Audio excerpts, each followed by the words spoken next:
Improving Self-Esteem, Module 2, How Low Self-Esteem Develops. I do not own this material. I'm reading this workbook aloud for those that might benefit from an accompanying audio resource while going through the materials. This information package is designed to provide you with some information about low self-esteem, how it develops, how it's maintained, and how to address this problem. It's organized into modules that are designed to be worked through in sequence. The Government of Western Australia's Centre for Clinical Interventions recommends that you complete one module before going on to the next.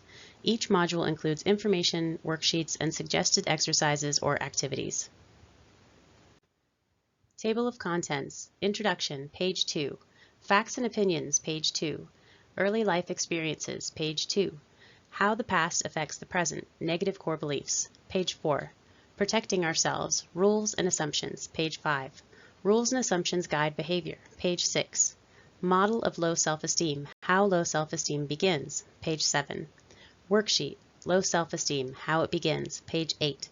Module Summary, page 9. About this module, page 10. Introduction. In Module 1, we said that people with low self-esteem hold deep-seated, basic, negative beliefs about themselves and the kind of person they are. These beliefs are often taken as facts or truths about their identity. In this module, we will explore how these beliefs about the self develop. Facts and opinions. Before we do that, let's discuss the difference between facts and truths and opinions. The dictionary definition of fact is a piece of information presented as having objective reality. This means that a fact has evidence that says it is real. There is no doubt about it. An opinion is a view, judgment, or appraisal formed in the mind about a particular matter. An opinion is how someone perceives something, and this view may be unique to them. Let's have a few examples to better illustrate the difference between facts and opinions. I have green eyes is a fact. I like blue eyes is an opinion. Why? Because someone else might say I like hazel eyes. I'm a mother. I have a car. I live in Perth, Western Australia are facts. These statements can be checked and verified. Having heaps of money is really important. Job satisfaction is about doing as little as I can get away with. There's nothing wrong with combining drugs and alcohol. Those are opinions. Facts cannot be challenged, but opinions can be biased, inaccurate, mistaken, and unhelpful. Our ideas of ourselves, the judgments that we make of, and the value we place on ourselves as people are opinions, not facts. However, we often take these opinions as truth or facts and thus believe in them very strongly. Therein lies the problem. So, where do these beliefs and opinions of ourselves come from? How did we develop these beliefs about ourselves? Early life experiences. Beliefs about ourselves are learned as a result of the experiences that we've had in our lives, especially our early life experiences. Often, the beliefs we have about ourselves are conclusions we arrive at based on what has happened in our lives. This means that at some point in time, it made sense to have those beliefs. Down the track, we'll explore whether or not such beliefs are helpful in the present, but first, let's discuss how we develop our beliefs about ourselves. We learn things in different ways. We may learn from direct experiences, the media, observing what other people do, and listening to what people say. This will continue throughout our lives, but beliefs about ourselves are often, though not always, developed earlier in life. This means that our experiences in our childhood, family of origin, the society we lived in, schools we went to, and with our peers have influenced our thoughts and beliefs about all sorts of things, including ourselves. If we've arrived at very negative thoughts and beliefs about ourselves, it is likely that we've encountered a variety of negative experiences that might have contributed to this. We will now talk about what some of these negative experiences might be. Punishment, neglect, or abuse. How we were treated earlier in life affects the way we see ourselves and who we are. If children are mistreated, punished frequently in an extreme or unpredictable manner, neglected, abandoned, or abused, these experiences can leave some emotional and psychological scars. It is not surprising then that a person who's had these sorts of experiences in their earlier life can come to believe very negative things about themselves. Difficulty in meeting parents' standards. Experiencing less extreme punishment or constantly being criticized can also have a negative effect. If your parents Carers and family members often focused on your weaknesses and mistakes and rarely acknowledged your positive qualities or successes, perhaps saying things such as, "You could have done better," or "That's not good enough." Or if they frequently teased you, made fun of you, and put you down, you might also come to believe some negative things about yourself. Not fitting in at home or at school. Some people may have experienced being the odd one out at home or at school. They might have been less intelligent than their siblings at home, or had different interests, talents, or skills to others in the family, such as being artistic, musical, sporty, or love mathematics, science, arts. Although they might not have been criticized for their different interests or abilities, these might not have been acknowledged. At the same time, the activities or achievements of their siblings or peers might have been praised or celebrated. As such, they might come to believe thoughts such as, "I'm weird," "I'm odd," or "I'm inferior." Difficulty in meeting peer group standards. During late childhood and adolescence, our experiences with our peers and people around our age can also influence how we see ourselves.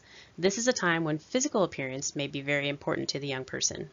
Together with messages conveyed by the media, an overweight, plump, or well-built person who has not had many positive experiences with their peers may come to believe, "I'm fat and ugly," "I'm unattractive," or "I'm unlikable." Young people who have had other problems with their appearance, such as problem skin, can also come away with negative beliefs about themselves if they've been teased or ridiculed for this by their peers. Being on the receiving end of other people's stress or distress. Sometimes when families experience stressful or distressing life events, parents may need to give their attention to dealing with the problems that have occurred. As such, parents may not be able to give much attention to their child or children. It's also possible that parents or carers in such circumstances become frustrated, angry, anxious, or depressed, and respond negatively towards their children, or become role models of unhelpful behavior. Your family's place in society. How we view ourselves is not only influenced by how we're treated as individuals, but also how our family or group is viewed and treated by others in society. If your family or group that you belong to was seen to be different, less socially acceptable, or was on the receiving end of prejudice or hostility, these experiences can also influence how you see yourself. An absence of positives. The absence of positive experiences in our lives can also affect our self-esteem. It might be that you did not receive enough attention, praise, encouragement, warmth, or affection. It could be that your basic needs were just adequately met, but no more was given. Some parents or carers may have been emotionally distant, not physically affectionate, spending a lot of time working, perhaps to meet the needs of the family, or pursuing their own interests and had very little time with their children. These experiences might influence how people view themselves, especially if they compare their experiences with their peers who might have had more positive experiences. What early experiences did you have that might have contributed to the way that you view and feel about yourself? Take a bit of time to jot down a brief description of those experiences. Late onset. Most of the time, the roots or beginnings of low self-esteem can be found in the experiences people have had in their childhood or adolescence. However, people with healthy self-esteem can also find their self-confidence being dented and chipped away at if they encounter negative experiences later in life. A person can come to develop low self-esteem if they have experiences such as being bullied or intimidated at work, being in an abusive relationship, experiencing prolonged financial hardship, continuous stressful life events, traumatic events, or life-altering illnesses or injuries. Have you had any recent stressful life experiences that have negatively affected how you view yourself? How the past affects the present, negative core beliefs. We've explored and discussed how different sorts of experiences can influence and shape how we view and feel about ourselves. Often these experiences have occurred earlier in our lives, so if these experiences happened long ago, why is it that we still see ourselves in a negative light today? After all, haven't we had adult experiences that are quite different from the ones we had as children? Yet, we might still hear in our minds what our parents or other people had said to us years and years ago. We might hear ourselves saying things like, "This is not good enough," "You could have done better," You're so stupid. Why we continue to experience low self-esteem today, even when our current circumstances are different from those of our past, is a result of our negative core beliefs. Negative core beliefs are the conclusions about ourselves that we've arrived at when we were children or adolescents, likely as a result of negative experiences we've had. For example, a child who was constantly punished and criticized may come to believe I'm worthless or I'm bad. These thoughts are what we call negative core beliefs. To a child or young person, these beliefs seem to make sense during those experiences because they're probably unable to explore other explanations for what is happening to them. These negative core beliefs are thoughts that are usually deep-seated, firmly held, and strongly ingrained in our minds. They are evaluations of ourselves and our worth or our value as a person. These beliefs say, "This is the kind of person I am." Here are some other examples of negative core beliefs. I'm stupid. I'm not good enough. I'm not important. I'm unlovable. I'm fat and ugly. I'm unacceptable. I'm good for nothing. I'm evil.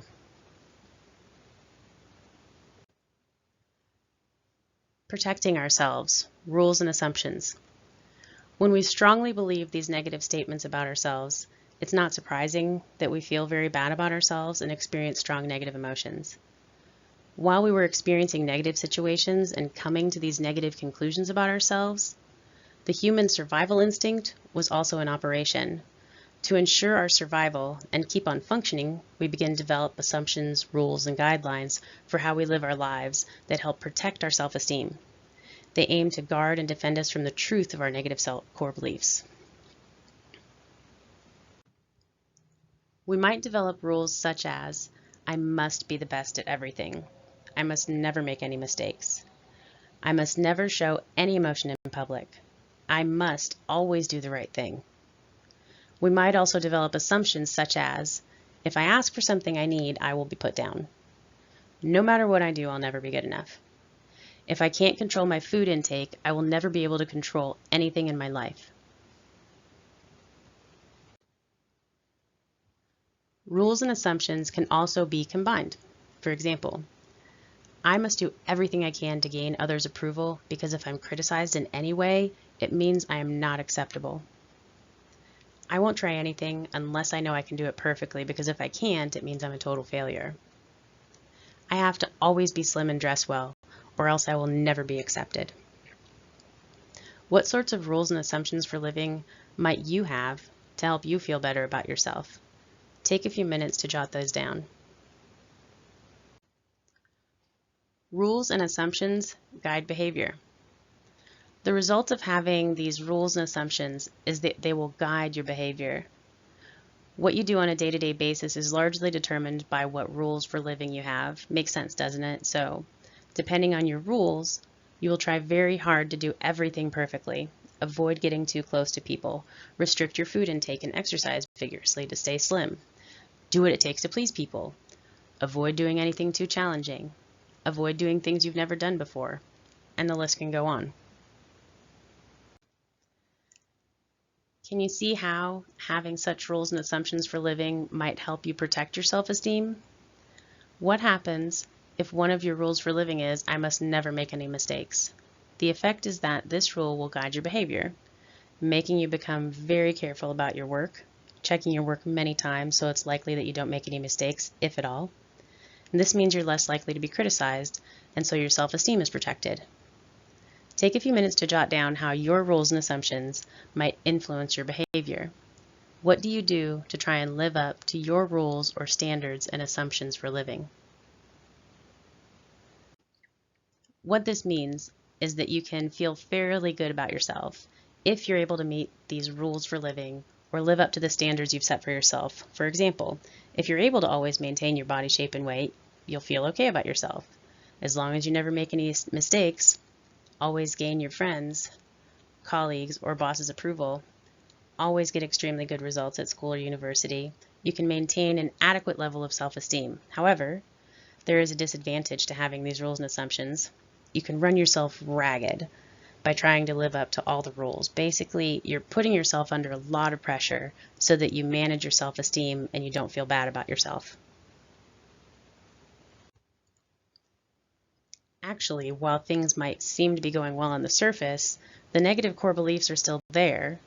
This is because the negative core beliefs have not been removed. In fact, they're still there because they've been protected by your rules and assumptions and your behavior. This is why these rules and assumptions and your behavior cannot really be considered to be helpful, because they serve to keep the negative core beliefs alive, as it were. At this point in time, if you've been able to live up to your rules, you may be feeling fine, but the low self-esteem lies dormant. Model of low self-esteem. How low self-esteem begins. As we go along, our discussions about how low self-esteem develops and what keeps it going will be put in the form of a diagram, which will tie everything together. We call all of the concepts expressed in such a diagram a model. We will begin with the concepts discussed in this module and then add others as we move on to the next module. So here's the first part of the module of low self-esteem. This is the reader. I'm going to describe the image. The title of the image is Dormant Low Self-Esteem. The first phrase we have is negative life experiences, with a dashed arrow pointing to our other three phrases, specifically to negative core beliefs about yourself. From negative core beliefs about yourself, there's an arrow pointing to unhelpful rules and assumptions. There's also an arrow pointing from unhelpful rules and assumptions back to those negative core beliefs. Beneath those two items, negative core beliefs about yourself and unhelpful rules and assumptions, there's another item, unhelpful behavior. So we've got an arrow from unhelpful rules and assumptions to unhelpful behavior, and then an arrow right back up to negative core beliefs about yourself. What this model depicts is a snapshot of what's been discussed in this module. Low self-esteem might begin with our having had negative life experiences, especially during childhood and adolescence. These negative experiences can influence how we see ourselves, and we can come away with some negative conclusions about ourselves, which we call negative core beliefs. The dotted arrow in the diagram signifies that negative life experiences do not automatically lead to negative core beliefs. It's just that they have some influence in their development. In order to protect our self-esteem and continue to function from day to day, we develop rules and assumptions for living. These rules guide us to behave in ways that end up not being very helpful because they serve to keep our negative core beliefs intact. While we're able to stick to these rules for living, we can feel okay about ourselves, but the low self-esteem remains dormant. On the next page is a worksheet for you to put all of your notes together. This worksheet shows the model of how low self-esteem develops and includes spaces for you to write down your experiences, negative core beliefs, the unhelpful rules and assumptions that guide your life, and the things you try and do to live up to those rules and assumptions. Keep this worksheet with you as you continue working through the modules of this information package. In the next module, we'll discuss what might cause low self-esteem to flare up or be activated. We will also discuss a number of things that keep low self-esteem going. Module summary. It is important to remember that the judgments we make about ourselves are opinions, not facts. Negative early life experiences may lead us to develop a negative view of ourselves. Such experiences may be punishment, neglect, or abuse, difficulty in meeting parents' standards, not fitting in at home or at school, difficulty in meeting peer group standards, being on the receiving end of other people's stress or distress, your family's place in society, an absence of positives. While low self-esteem often develops in childhood or adolescence, it can also develop later in life if we encounter certain negative experiences. Negative core beliefs are the conclusions we arrive at about ourselves given the negative experiences we have had. We develop rules and assumptions to protect ourselves from the truth of our negative core beliefs so we can go on functioning in our lives. The behavior our rules and assumptions generate is unhelpful because they keep our negative core beliefs intact. As long as we stick to our negative rules and assumptions, we might feel okay in our everyday lives, but but our negative core beliefs remain, and hence our low self-esteem lies dormant. About this module. Contributors, background, and references can be found within the information package at the link above. This information package is the intellectual property of the Government of Western Australia's Centre for Clinical Interventions. Many other self-help resources can be found on their website. For many people, low self-esteem can lead to difficult emotions. If this is the case for you, you may find their other resources for managing depression or managing anxiety helpful.